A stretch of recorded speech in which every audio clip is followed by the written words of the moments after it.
TDM.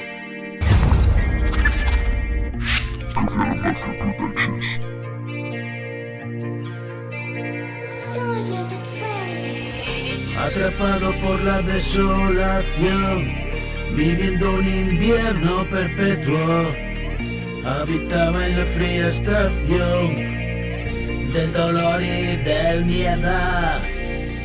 Perseguido por esa maldición, no supo qué es estar sereno y escuchaba su confesión, oración que entonaba al cielo. Por favor, concédeme el perdón, en verdad que no vuelvo a hacerlo, no, era su única petición, pero nadie escuchó su lamento.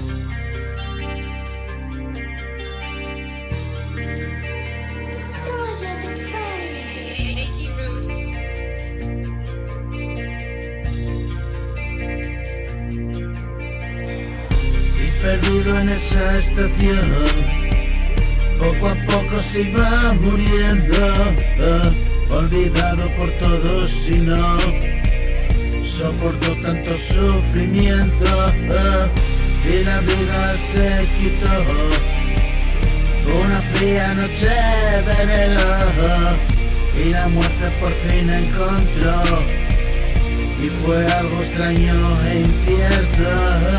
En un hospital despertó y era como si no hubiese muerto.